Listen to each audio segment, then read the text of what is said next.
பலவீனமான ஹதீஸ் வந்திருக்குது தானே, இதை கொண்டு நாங்க அமல் செஞ்ச என்ன? நியாயமான ஒரு கேள்விதானே.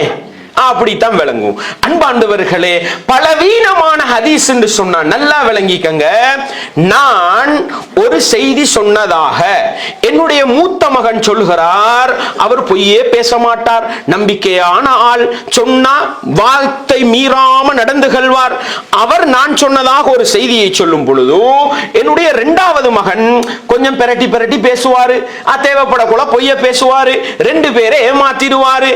இப்படி ஒருவர் நான் மூத்த மகன் சொன்னதுக்கு நேர் மாற்றமா சொன்னா நீங்க யார்கிட்ட எடுத்துக்கொள்வீங்க?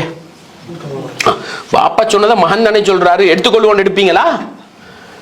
ஏண்ட பேச்சையே நீங்க நம்பிக்கையானவருக்கு தான் முதலிடம் கொடுக்கிறதாக இருந்தா, அல்லாஹ்வுடைய மார்க்கத்தை கொண்டு வந்த தந்த நபியுடைய விடயத்துல பலவீனமானவர் தானே எடுத்துக்கொள்வோன்னு எடுக்கலுமா?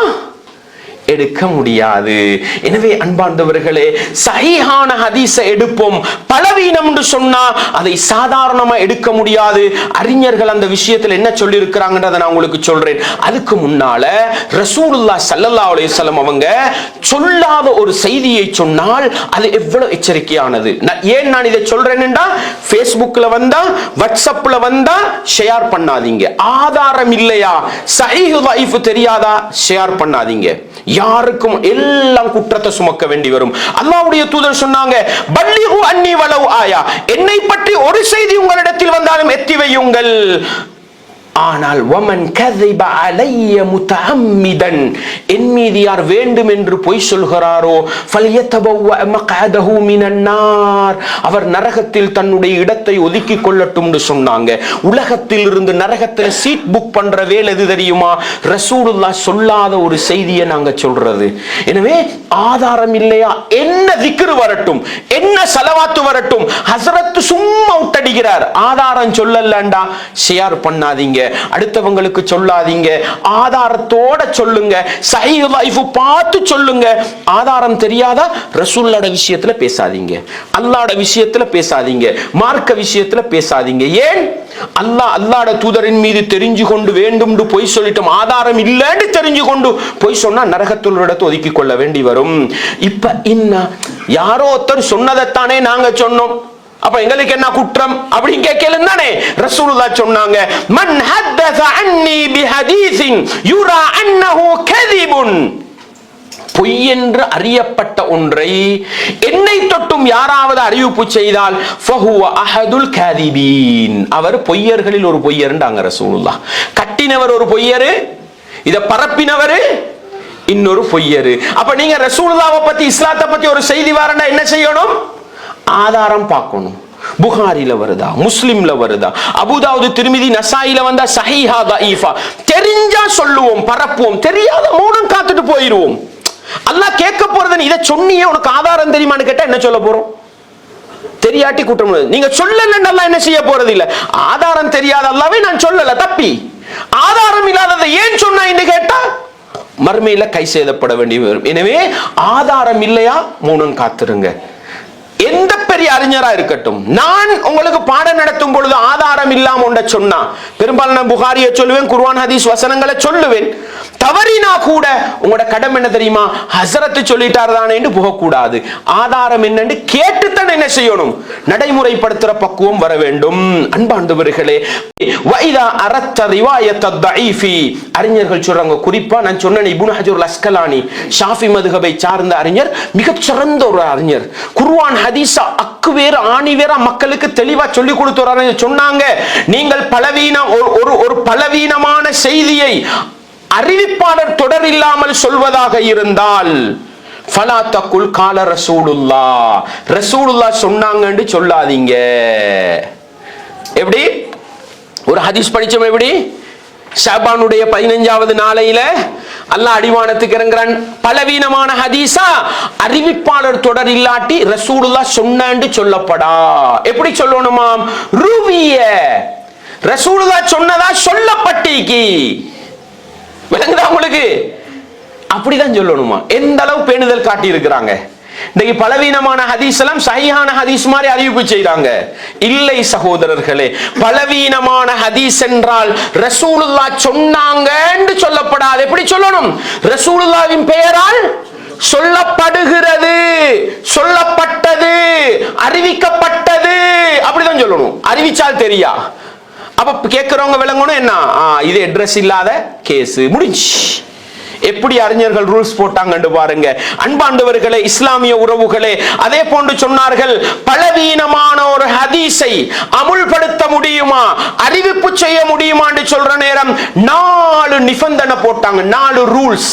அந்த 4 ரூல்ஸையும் படிச்சா பலவீனமான ஹதீஸ் என்ன செய்ய இயலாது, அமுல்படுத்த இயலாது, மக்களுக்கு சும்மா அறிவிப்பு செய்ய இயலாது. எப்படி சொன்னாங்க தெரியுமா? முதலாவது சொன்னாங்க, பலவீனமாக வரக்கூடிய ஹதீஸ் அல்லாஹ்ட அகீதா சம்பந்தமா பேசுறதா இருக்கப்படாது, சட்டம் சம்பந்தமா பேசுறதா இருக்கப்படாது. சட்டம் சம்பந்தமா பேசுறா என்ன? ஹலால் ஹராம், சுன்னத்து ஹராம், சட்டம் பேசுவோமே, இது மார்க்கத்துல உள்ளது இல்ல, இப்படி சட்டம் பேசுறது சம்பந்தமா பலவீனமான ஹதீஸ் வந்திருந்தா என்ன செய்யப்படா, அறிவிப்பு செய்யப்பட. அறிவிப்பு செய்யறா இப்படி ஒரு ஹதீஸ் வந்திருக்கு, பலவீனம் சொல்லி கொடுக்கணும். அல்லாஹு அக்பர். இன்னைக்கு அப்படியா செய்யறாங்க? இல்ல. முதல் நிபந்தனை என்ன? சட்டம் சம்பந்தமா அந்த ஹதீஸ் பேசக்கூடாது. அகீதா, ஒரு முஃமினுடைய அடிப்படை நம்பிக்கை சார்ந்த விடயங்கள் பேசி இருந்தா அதை அறிவிப்பு செய்யக்கூடாது. முதல் நிபந்தனை. இரண்டாவது நிபந்தனை சொல்றாங்க பாருங்க, ஐயகூன அத்ஃபு கைர ஷதீதின், பலவீனம்டா அந்த பலவீனம் கடுமையா இருக்கப்படாது. நாங்க 3 அடிப்படையில் ஹதீஸ் சொன்னவே. முதலாவது மிக மிக பலவீனம், இரண்டாவது மிக பலவீனம், மூணாவது பலவீனம். சில பேர் என்ன பண்றாங்க, இந்த சில பேர் சொன்னாங்கன்றது என்ன செய்யலாம் ஓரளவுக்கு, ஆனா பலவீனம் மிக பலவீனம்டா என்ன செய்யப்படாது, லஈஃப்ன்றத சொல்றதுக்கு தான் சொல்லணுமே அல்லாமல் சும்மா சிறப்புக்கு என்ன செய்யப்படாது, சொல்லிவிட்டு போக கூடாது. இரண்டாவது நிபந்தனை. மூன்றாவது, ஐயந்தரிஜ தஹ்த அஸ்லின் மஅமூலின் பிஹி, அந்த செய்தி சஹீஹான ஒரு ஹதீஸுக்கு கீழே வந்திருக்கணும். என்ன வந்திருக்கணும்? சஹீஹான ஒரு ஹதீஸுக்கு கீழே. உதாரணமா, தாயுடைய சிறப்பை பத்தி நிறைய சஹீஹான ஹதீஸுகள் வருது தானே, அந்த ஹதீஸுக்கு மத்தியில சிறப்பு சொல்றதுக்கு ஒரு பலவீனமான செய்தி வந்தா அந்த சஹீஹுக்கு கீழே இந்த பலவீனத்தை என்ன செய்யலாம், தொட்டு வச்சுக்கலாம். விளங்குதா உங்களுக்கு? சஹீஹான ஹதீஸ் வராத ஒன்றுக்கு, இப்ப பராத்து நோம்புக்கு ஒன்றுமே வரல, இப்ப தூக்கேல்மா இந்த ஹதீஸ, விளங்குதா உங்களுக்கு? எனவே சஹீஹான அடிப்படை ஒன்று இருந்தால் அந்த சஹீஹான ஹதீஸுகளை சொல்வதோடு பலவீனத்துல கடுமையான பலவீனமாக்கப்படாது, சட்டம் சம்பந்தமா பேசப்படாது, சிறப்பு சம்பந்தமா வரும் பொழுது இப்படி ஒரு பலவீனமான ஹதீஸ் இருக்குன்னு என்ன செய்யலாம், சொல்லலாம். இது 3. நாலாவது பாத்தீங்கன்னா ஒன்றுமே அறிவிப்பு செய்யலான்னு வந்துடும் பாருங்க. நாலாவது எப்படி நிபந்தனை, எப்படி சொல்றாங்க? நாலாவது, அல்லா யஅதகித இன்தல் அமலி பிஹி சுபூதஹு, அந்த ஹதீஸை சொல்லக்கொள்ள இது ரசூலுல்லாஹ் சொன்னாங்கன்னு உள்ளத்துல வரப்படாதாம். அந்த ஹதீஸை சொல்லக்கொள்ள ரசூலுல்லாஹ் சொன்னாங்கன்னு உள்ளத்துல வரப்படாதாம். என்ன வரணும்? இப்படி ஒன்று இருக்குதுன்றதுக்கு சொல்லணுமா. அந்த அளவு பேணுதல் எடுத்தாங்க அந்த அறிஞர்கள். இன்றைக்கு மிம்பர்ல ஏறினாலும், ஷஅபான் மாதம் வந்தாலும், ஃபேஸ்புக்ல எழுதினாலும் அடிப்படையற்ற செய்திகளை எல்லாம் ரசூலுல்லாஹ்வோட பேரால சொல்றாங்கடா. இந்த 4 நிபந்தனை நீங்க நினைச்சிரப்பட உலமாக்களுக்கு எல்லாம் தெரியாதுண்டு. சாதாரணமா நடக்கிற அரபு மதரசாக்கள்ல 2வது 3வது வகுப்புல இதை படிச்சு கொடுப்பாங்க. எல்லா மதரசாலும் படிச்சு கொடுப்பாங்க. ஆனா யாரும் என்ன செய்யறது இல்ல, கொஞ்சம் சிந்திச்சு பார்க்கிறது இல்ல. வணங்குதா? இமாம் ஷாஃபி ரஹிமஹுல்லாஹ், யார் இவங்க? 4 மதுஹப்ல ஒரு இமாம். என்ன சொன்னாங்க?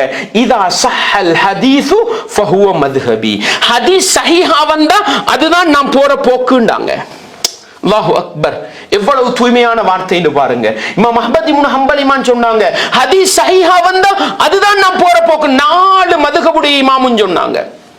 எனவே அன்பார்ந்தவர்களே, ஹதீஸ் சஹீஹா வந்தால் சொல்லுவோம், ஹதீஸ் லஈஃபா வந்தா 4 நிபந்தனை. அதுல 4வது நிபந்தனை மறக்க கூடாத நிபந்தனை.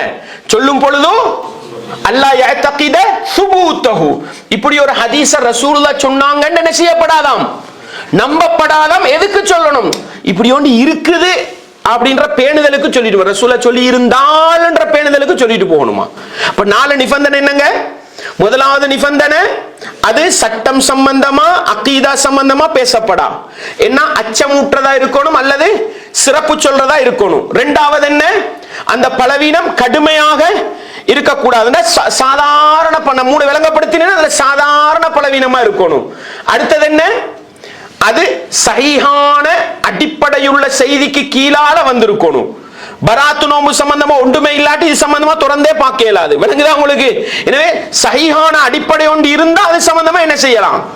சஹீஹான அடிப்படை இல்லண்டா லைஃபான ஹதீஸை மட்டும் வச்சு சிறப்பும் சொல்லலாம், அச்சமூட்டி எச்சரிக்கை செய்யலாம். நாலாவது மிக முக்கியம் என்ன, லைஃபான ஹதீஸை சொல்ல போல உள்ளத்துல ரசூல்லா சொன்னாங்கன்னு நம்பிடப்படா, சும்மா ரசூலா சொல்லி இருந்தால் இப்படி உண்டா அப்படின்ற பேணுதலுக்கு சொல்லிட்டு போகணும்டாங்க. இந்த 4 நிபந்தனைகளோடு தான் லைஃபான ஹதீஸை பேசலாம் என்று சொல்ற அளவுக்கு அறிஞர்கள் எனக்கும் உங்களுக்கும் வழிகாட்டி இருக்கிறார்கள்டா. அன்றைக்கு குர்ஆன் சுன்னாவை தூய்மையாக பேசினவங்க மக்களை தூய்மையாக அழைத்தார்கள். அந்த கடமை எனக்கும் உங்களுக்கும் இருக்கு.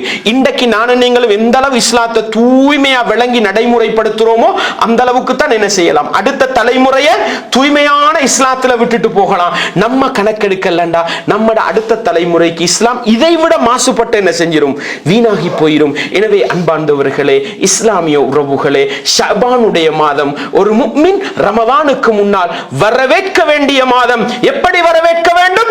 நபிகளார் வரவேற்றது போன்று வரவேற்க வேண்டும்.